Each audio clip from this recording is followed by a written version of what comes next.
le docteur Leslie Suiro, qui est neuropédiatre, qui est passé à Garches, à Amiens, et qui travaille aussi à la Softal, qui est une société savante, et qui travaille sur les troubles des apprentissages francophones. Oui. Voilà. Et donc, Leslie, vous avez rejoint Mario pour travailler à Versailles sur le 78. Oui, bonjour à tous. Merci de prendre le temps de m'écouter. Je vais vous présenter ce que nous faisons à Versailles pour les Yvelines. Alors déjà, en réponse à la question de la dame, non, quand vous habitez un département, vous êtes accueilli par la PCO de votre département. Il n'y a pas de changement possible puisque c'est payé par la sécurité sociale du département. Alors je vous ai préparé un PowerPoint. Il peut s'ouvrir ou pas ?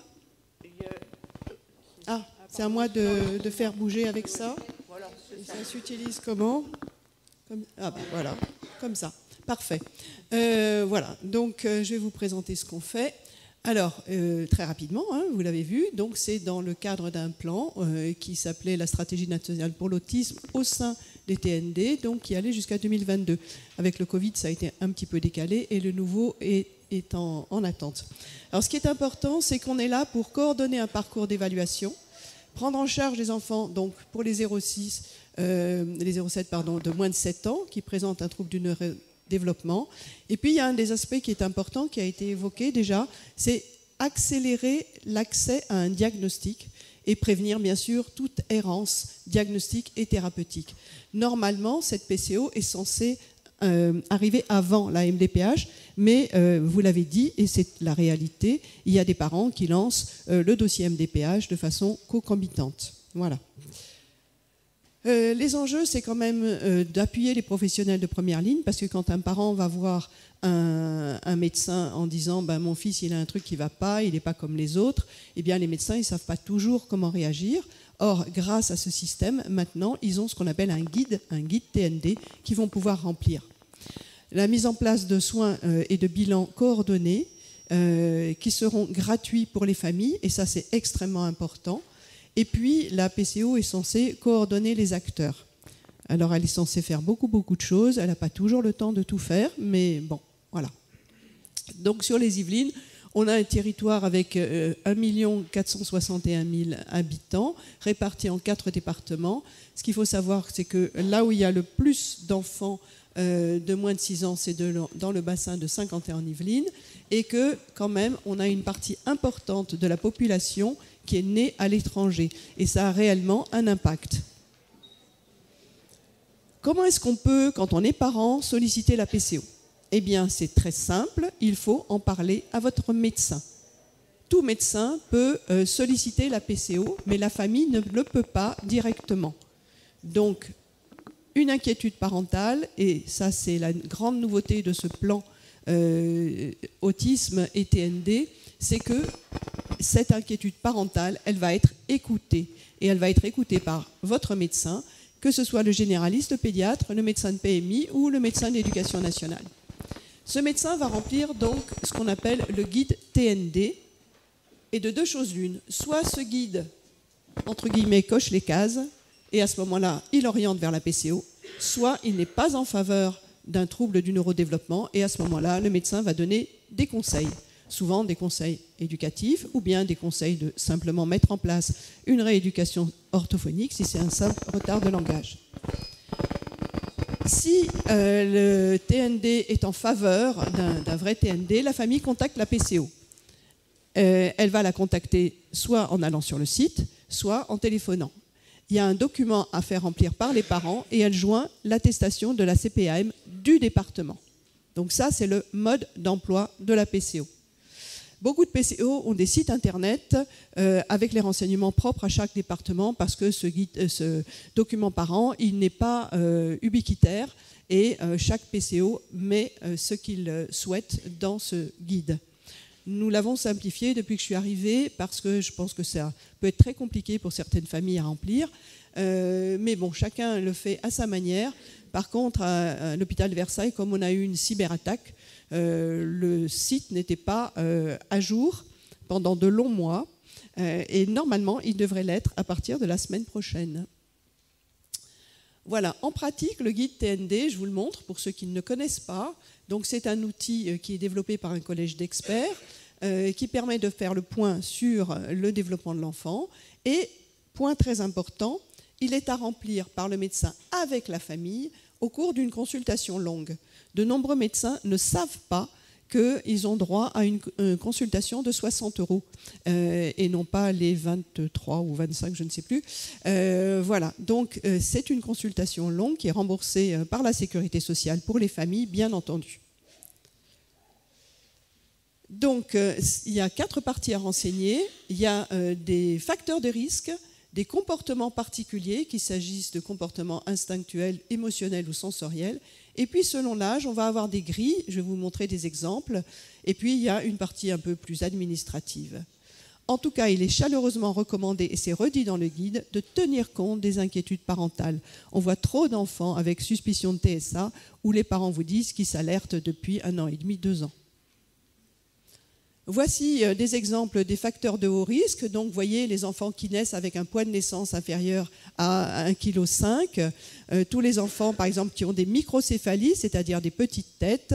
Ceux qui ont bénéficié d'une chirurgie majeure au niveau du cerveau, de l'abdomen ou du thorax.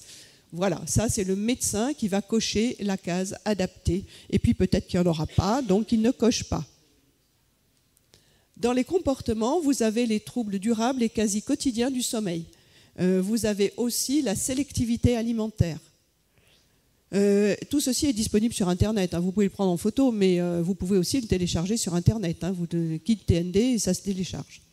Des profils sensoriels particuliers, une régulation émotionnelle inhabituelle. Je ne vais pas tout vous détailler, mais sachez que tout ceci doit être rempli de façon la plus honnête possible par le médecin. Les signes d'alerte, en fait, ils comportent différents domaines de développement, la motricité globale, la motricité fine, le langage, la socialisation et tout ce qui va être cognition. Ces grilles de repérage, elles concernent différents âges, 6 mois, 12 mois, 18, 24, 36, 4 ans, 5 ans, 6 ans. Et en fait, le mode de remplissage, parce que j'ai beaucoup de médecins très consciencieux qui remplissent tous les âges. S'ils voient un enfant qui a 5 ans et demi, ils remplissent 6 mois, 1 an, etc. Ça prend beaucoup de temps et en général, les parents ne se souviennent pas. Et souvent, le carnet de santé est peu informatif. Donc non, ce n'est pas la procédure. Le médecin va remplir uniquement la grille correspondant à l'âge de l'enfant. S'il a 3 ans et demi, il remplit la page 3 ans. Ce n'est pas difficile, ça lui simplifie les choses. Et donc voilà des exemples à 2 ans. Vous voyez, il y a cours avec des mouvements coordonnés, monte les escaliers marche à marche. Voilà, empile 5 cubes. Il faut que le médecin il ait des cubes dans son cabinet ou qu'il demande à la famille. Langage dit spontanément plus de 10 mots. Associe 2 mots. Socialisation, est-ce qu'il fait des jeux de faire semblant? Est-ce qu'il fait des jeux d'imitation? Donc voilà un petit peu les questions que va remplir le médecin. Et puis je vous ai mis ça à 4 ans, pareil. Vous voyez, ça pose des questions dans l'ensemble des domaines. Et puis, il y a toujours la place pour un commentaire libre. En pratique, la PCO des Yvelines, comment est-ce qu'elle fonctionne? Alors, c'est une PCO, vous avez entendu que beaucoup de PCO sont portées par les CAMS. Eh bien, celle-là, elle est portée par l'hôpital de Versailles, donc le service de psychiatrie de l'enfant et de l'adolescent du professeur Mario Speranza. Et elle a été créée fin 2019 dans de très jolis bâtiments qui s'appellent la Maison d'Espagne à Versailles, même s'il est probable que nous allons déménager parce que nous nous agrandissons beaucoup. Donc je suis le médecin responsable, je ne travaille pour la PCO à l'heure actuelle que pour 50% de mon temps. Nous avons une pédiatre qui est le docteur Laura Char qui vient nous aider 1 jour par semaine. Nous avons également, alors je n'ai pas mis tous les noms pour ne pas surcharger la diapo, mais un psychologue, une neuropsychologue, une secrétaire à 100%, une adjointe administrative aussi à 100% depuis 15 jours. Et nous avons, et je les ai mis en vert, nous allons embaucher une assistante sociale, puisque la dernière, elle est partie il y a 1 semaine, et une coordinatrice de parcours dont j'ai cruellement besoin. Qu'est-ce qu'elle fait, la PCO? Eh bien ça, c'est une question que tout le monde se demande. Donc, je l'ai mis. D'une part, elle réceptionne les 3 documents qui sont absolument nécessaires. nous complétons avec des renseignements obtenus de la crèche ou de l'école à apporter lors du rendez-vous de consultation. Et puis on demande aux parents s'ils ont bien sûr déjà réalisé des bilans ou s'il y a eu des équipes éducatives. À ce moment-là, on apporte les comptes rendus. Donc tout ceci est examiné dans les 15 jours par une commission, donc avec des personnes de la PCO. Et cette commission peut aboutir à entendu, il rentre dans le parcours, on prévoit une consultation avec l'un des médecins ou avec un des psychologues ou neuropsychologues. Elle peut aussi décider d'accorder le forfait d'intervention précoce pour permettre de la rééducation gratuite pour les familles, et j'insiste, donc avec des soins en psychomotricité ou en ergothérapie. Elle peut aussi refuser une entrée dans le parcours si le guide TND n'est pas concluant. Je n'ai pas précisé, mais ce forfait d'intervention précoce existe aussi pour des bilans. Par exemple, si un bilan pour suspicion d'autisme est nécessaire, elle va le prévoir. Et bien sûr, nous faisons quotidiennement des liens avec les partenaires. Par exemple, les médecins scolaires, les psychologues scolaires, les CMP si l'enfant a été suivi en CMP, etc. Il n'est pas question que la PCO soit seule dans son coin. Elle s'intègre dans le territoire. Donc, je vous ai dit, on peut orienter vers un bilan, on peut orienter vers un suivi, on peut aussi orienter vers un centre de référence, qu'il s'agisse d'un centre ressources autisme ou un centre pour les troubles des apprentissages et du langage. La PCO pose les diagnostics. Alors, comment est-ce qu'elle peut poser les diagnostics? Eh bien, tout simplement parce que dans les Yvelines, moi j'ai travaillé pendant presque 20 ans dans les troubles d'apprentissage et notamment dans les centres de référence pour les troubles de langage et des apprentissages. Donc, il est assez simple pour moi de pouvoir faire bénéficier la famille d'un diagnostic. Toutes les PCO ne sont pas dans ce cas-là, mais voilà. Et puis, on peut orienter aussi vers de la génétique, puisque certaines pathologies, comme la déficience intellectuelle, ont des causes génétiques qui sont fréquentes dans 50% des cas. Donc, on va orienter vers la génétique. Ce que nous faisons constamment, c'est donner des recommandations aux parents et faire de la guidance familiale. Nous avons de la guidance familiale en type de groupe, par exemple pour les parents d'enfants diagnostiqués récemment TSA, mais nous avons aussi une guidance familiale informelle qu'on fait avec chaque famille, parce que beaucoup de familles disent « qu'est-ce que je peux faire pour aider mon enfant ?» Donc nous allons mettre en place des groupes, on va dire tout venant, mais de toute façon, au cours de la consultation, nous faisons de la guidance familiale. Quand un bilan est demandé à l'extérieur, qu'il s'agisse d'un bilan pour autisme, qu'il s'agisse d'un bilan psychométrique, d'un bilan neuropsychologique, quand il est demandé à l'extérieur, le médecin fait toujours une consultation de restitution du bilan à la famille et propose à ce moment-là la guidance parentale, par exemple pour les enfants autistes. Et puis, nous aidons à la constitution du dossier MDPH, puisque, en général, la PCO intervient avant, mais sinon, si ce n'est pas le cas, nous insistons, nous soutenons la demande parentale auprès de la MDPH. Il m'arrive régulièrement de soutenir l'appel des parents quand une AESH a été refusée. Voilà, l'objectif vraiment, c'est la fluidité du parcours de soins et c'est effectivement que tout le monde se mette en lien autour de l'enfant pour que la progression arrive. Quelques chiffres rapidement. On a ouvert en décembre 2019, ce n'était pas moi, mais peu importe, il y a eu un dossier, un enfant repéré. 2020, 160 enfants. 2021, 310. 2022, 464. Et 2023, au 30 septembre, on est déjà à 410. Donc vous voyez qu'on est en augmentation constante. Et par contre, on fait beaucoup de consultations, puisque vous avez vu 341 consultations. Alors ça, c'est les chiffres de ma PCO, ça n'a rien à voir avec les autres départements, hein, chacun fonctionne à sa manière. Comme j'ai finalisé le rapport d'activité, je peux vous dire que nous avons plus de 350 médecins dresseurs. En général, ce sont des généralistes ou des pédiatres. Il y en a aussi les PMI et les médecins d'éducation nationale qui arrivent voilà, dans la répartition. Nous avons conventionné 106 psychomotriciens ou psychomotriciennes à l'heure actuelle. ce qui est un bon chiffre. Là, je trouve qu'on a bien fait du boulot. Par contre, au niveau des ergos, on est un peu léger. On n'en a que 10 et on a 7 psychologues ou neuropsychologues. Là, il y a un travail à faire, mais nous allons pouvoir le faire.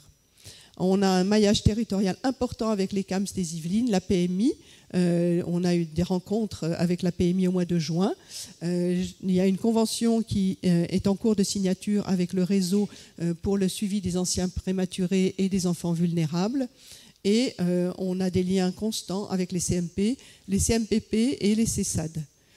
Dernièrement, je suis allée rencontrer plusieurs CPTS, donc des communautés de proximité des soignants. Et puis, la PCO propose des formations des professionnels. Et ça, c'est vraiment important. Et pour les psychomotriciennes, les psychologues et les ergos, on est en train de constituer une testothèque, c'est-à-dire que s'il leur manque un test pour faire un bilan, ils peuvent l'emprunter à la PCO et le rapporter ensuite. Vers la PCO 712, alors là je vais pouvoir aller assez rapidement puisqu'elle a été quand même beaucoup présentée. Donc c'est un décret qui est quand même relativement récent puisqu'il date de 2021 et puis la circulaire de septembre 2021. Là, le fonctionnement va être un peu différent puisqu'on vous a expliqué, et c'est tout à fait justifié, qu'il faudra un partenariat très très proche avec l'éducation nationale. Pour moi, c'est déjà le cas pour les petits qui sont en maternelle, bien sûr, parce que j'appelle régulièrement les psychologues scolaires de façon à être certaine que la problématique que présente l'enfant est bien comprise par l'institution. Mais là, vraiment, les services académiques vont participer au fonctionnement de la PCO, compte tenu de l'importance des apprentissages à cet âge-là. Donc, la logique est la même, repérage, diagnostic, et l'idée, c'est toujours de la fluidité du parcours de soins, de bilan et de soins pour les enfants et permettre un diagnostic. Voilà, donc ça, c'est pas de moi comme diapo, donc j'ai simplement repris le schéma. À partir du moment où il y a une suspicion de TND, on s'adresse à la PCO qui va éventuellement proposer le même forfait d'intervention précoce, un diagnostic et éventuellement envoyer vers les centres de référence. Et là, j'avais fait une diapo pour remettre un petit peu tout ce qu'il y avait sur les PCO. Donc, initialement, cette diapo était pour les 0-6 ans, mais je pense qu'elle pourra s'adapter très bien aux 7-12 ans.